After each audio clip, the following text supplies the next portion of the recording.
উনি বলতেন না যে এই প্রত্যেকদিন মরে মরে শুনি, মরে না তো, একদিনও তো মরতে দেখি না। এই যে ওনার বলাটা, মানুষের কিন্তু মানুষ চলে যায়, কথাগুলো থেকে যায়। আসলে এই প্রশ্নটাই কিন্তু আসলে মানে কি বলবো, বলার ভাষা নাই। করোনা বা যে কোনো ভাইরাসের এগেইনস্টে ফাইট মানি ব্যাকট্রলের লেফট রাইট। দেশনেত্রী বেগম খালেদা জি আমাদের অস্তিত্বের মধ্যে ছিল, আমাদের হৃদয়ের মধ্যে ছিল, এখনো আছে।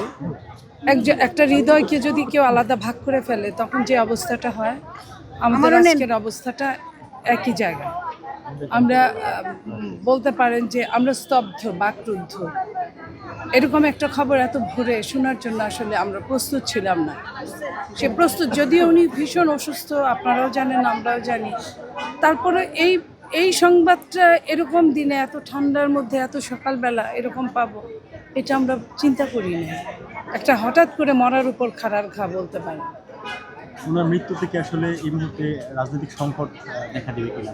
দেখেন, এত বড় একজন নেতা, এত বিশাল মাপের, উনি যত মানুষ হিসেবে যতটুকু ছিলেন তার চেয়ে অনেক অনেক অনেক বিশাল বড় তার মনটা ছিলেন।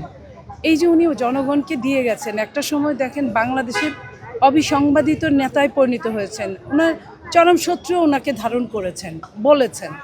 সেই জায়গা থেকে আমি বলতে চাই যে একটা তো ধাক্কা, এই একটা ঢেউ, এবং সাগরের ঢেউ তো সাগরের মতোই হয়, বড়ই হয়। একটা ধাক্কা আসবে, লাগবে, কিন্তু আমরা বিশ্বাস করি, আশা করি আমরা এটা কাটিয়ে উঠতে পারবো। আপা, আমরা দেখছি যে শেখ হাসিনা তিনি শোক জানিয়েছেন, কি বলবেন আসলে? এবং ওনার পুত্র জানিয়েছেন সজীব।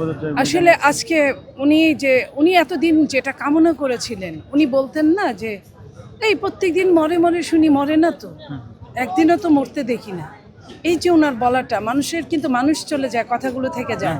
আজকে দেশনেত্রী বেগম খালেদা জিয়া যেমন চলে গেছেন, তার কথাগুলো আছে। আপনি এই সরকারের একজন উপদেষ্টা বলছিলেন, আমি তাকে জিজ্ঞেস করেছিলাম যে আপনার প্রতিক্রিয়া কি? উনি বলেছেন যে চলে গেছে তো গেছে, তাকে নিয়ে কি বলবো। এটা হচ্ছে খালেদা জিয়া।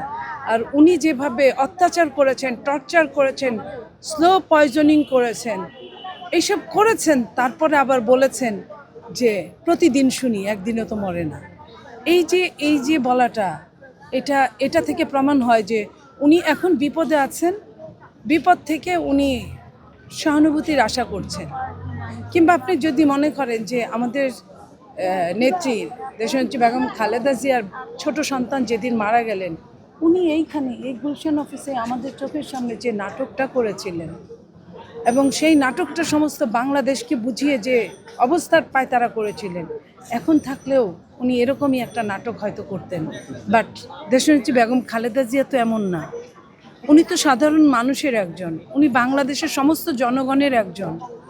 তো এই যে উনার এই সময়টায় কে কি বলল, এখন যারা শত্রুতা করেছে, যারা তাকে মৃত্যুর দিকে আস্তে আস্তে ধাবিত করেছে, তারা কি বলল, এখন এটা কোনো ম্যাটার করে না। দেখেন, ইসলামের দৃষ্টিতে জানা যায় একের অধিক মানুষ হলেই হয়। মানুষটা কেমন ছিলেন সেটাই বড় কথা। যারা তাকে ভালোবাসেন তারা স্রোতের মতো যাবেন, এটাই স্বাভাবিক। তো আমরা শহীদ প্রেসিডেন্ট জিয়াউর রহমান এবং তার উত্তরাধিকার দেশনেত্রী বেগম খালেদা জিয়া, তার জানা যায় কেমন মানুষ হবে এটা সময় বলে দেবে। আমরা ওটার জন্য যে খুব বেশি আমরা লালায়িত তা না। আমরা চাই আমাদের নেত্রী যাওয়াটা যেন খুব সুন্দর হয়, খুব মসৃণ হয়, এবং আমরা যেন সত্যিকার মন থেকে তাকে ফলো করতে পারি, তার কথাগুলো মনে রাখতে পারি, আগামী গণতন্ত্রের জন্য সেটা যেন ব্যবহার করতে পারি, এটাই আমরা চাই।